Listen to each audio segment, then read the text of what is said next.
Friends, a very good morning to all of you. This is Sugan and today we will discuss part second of figure of speeches, poetic devices, literary devices. Okay. First of all, let's recall our yesterday's topic that we just remembered one word shampoo. Okay. And we have already learned 7 figure of speeches. S for simile, H for hyperbole, A for alliteration, M for metaphor, P for personification, O for oxymoron, and last is onomatopoeia. Alright, and today we have to learn another word that is puria. You just have to remember shampoo puria.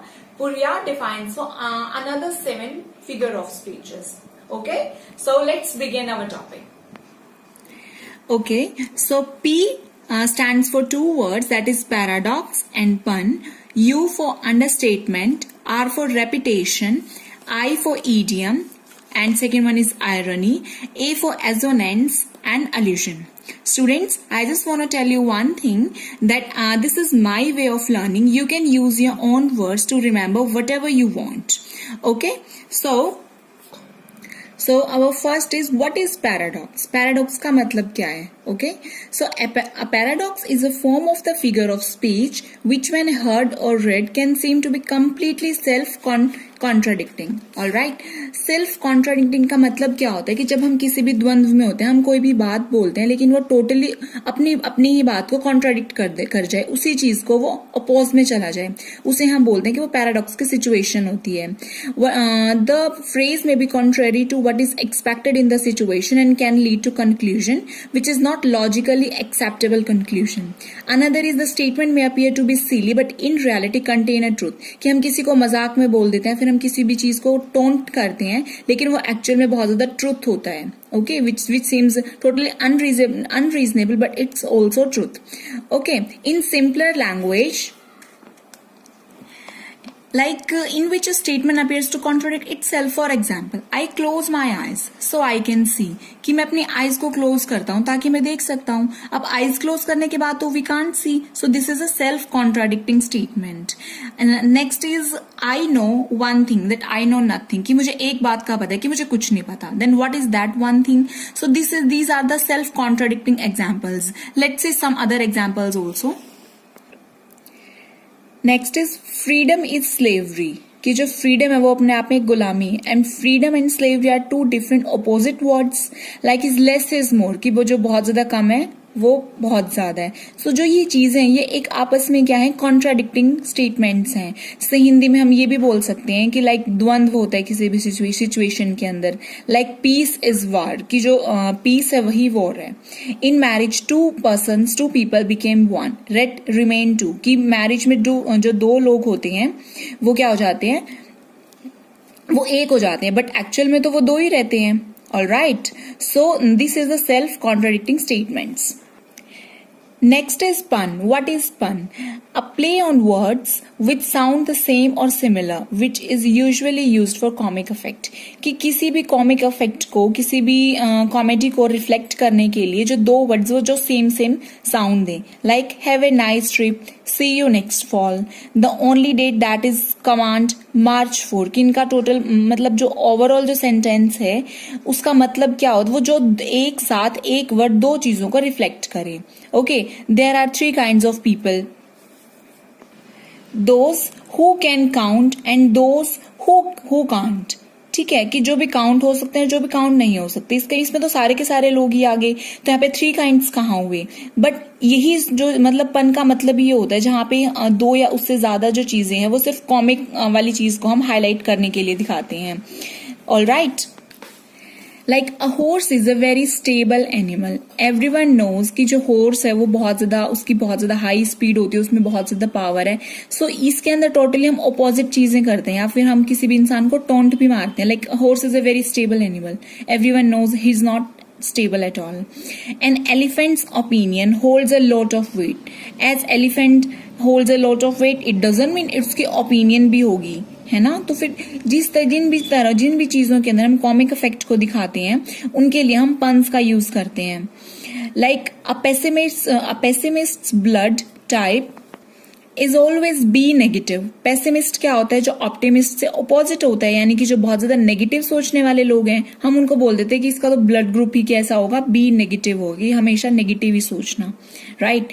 Another one is a boiled egg every morning is hard to beat. जो boiled egg हो जाता है वो एकदम से टूट जाता है, वो बहुत ज्यादा इजीली ब्रेकेबल है, लेकिन हमने उसको नेगेटिव वे में कैसे बोला है कि it's hard to beat. We can also remember puns by just remembering in our mind fun, कि जिस भी चीज के अंदर मजाक किया जाए या फिर हम नेगेटिव चीजों के किसी भी चीज को लेकर हम उसका उल्टा ही बोलने लग जाएं, दैट इज पन।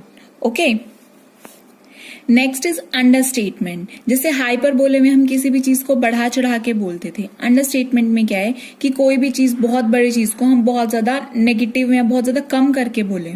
Okay, its definition is understatement is a figure of speech employed by writers or speakers to intentionally make a situation seem less important than it really is. जैसे स्टडी बहुत ज्यादा important है, उसी तरह से हम उसे, अगर हम उसको इस तरह से बोलें कि कोई बात नहीं अगर फेल हो गया तो, but it is a big deal कि if someone is fail. So similarly अगर किसी भी सिचुएशन को हम बहुत ज्यादा लेस इंपॉर्टेंट करके बोलें, उसे बोलते हैं, उसको बोलते हैं अंडरस्टेटमेंट। ओके, सो अंडरस्टेटमेंट किसी भी चीज को बहुत ज्यादा कम आंकना, that is understatement. Let's see its definition in simpler language. Like it's not big deal, my dad just died, कि किसी भी इंसान की डेथ हो गई and someone is saying it's not a big deal, so this is example of understatement. Okay, I again repeat, this is a figure of speech in which a writer or speaker deliberately, मतलब जानबूझ के, makes a situation seem less important or serious than it is.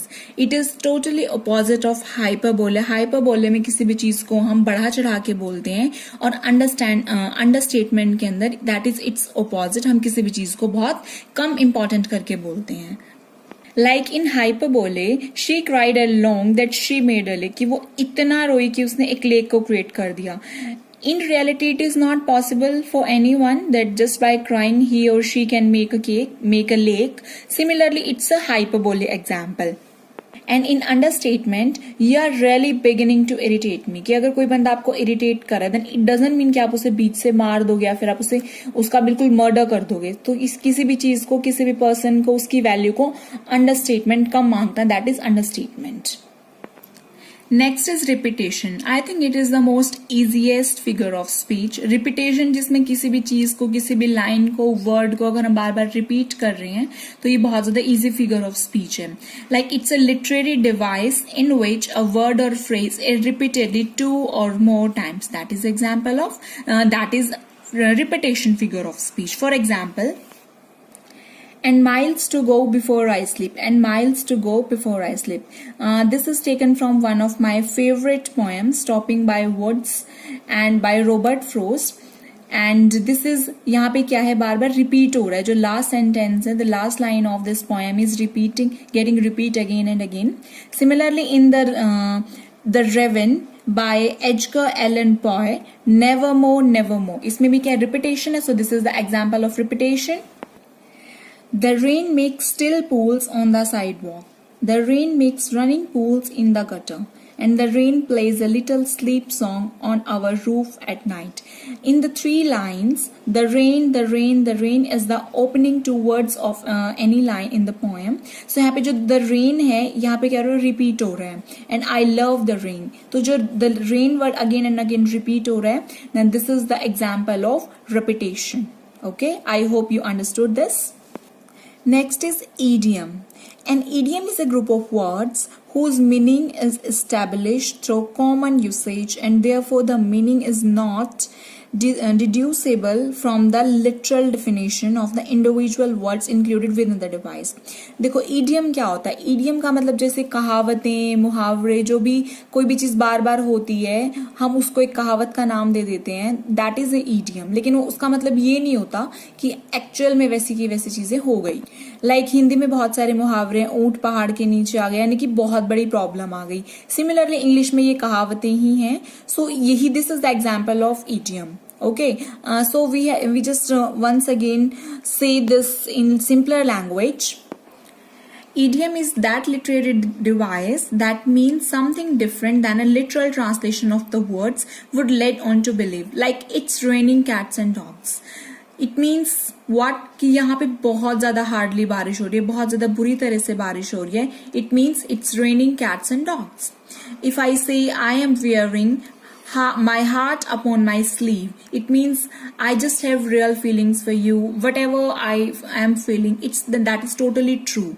Okay, so it means I'm wearing my heart on my sleeve. कि जो भी मेरे दिल में है वही मेरे माइंड में है, वही मेरे एक्शंस में है. This is the example of idiom. Okay, जैसे another example is the test was a piece of cake. as piece of cake it is very soft, बहुत ज़्यादा easy होता है. कोई भी इंसान जिसे बहुत ज़्यादा easily हम उसे break हो जाता है, वो टूट जाता है. If I say that the test was piece of cake, it means what? It means the test was very easy, that was an actual piece of cake. So मतलब piece of cake it means something is very very easy. All right. Another useful idioms are to smell a rat. It means to sense something that is wrong. If I say I am feeling smell a rat, कि मुझे ऐसे लग रहा है कि something is wrong. Another is to break a leg, to wish someone good luck, and burn the midnight oil. अगर कोई बंदा बहुत ज़्यादा हार्ड वर्क कर रहा है, कि हम बोलते हैं कि he burned the midnight oil, कि उसने बहुत ज़्यादा हार्ड वर्क किया.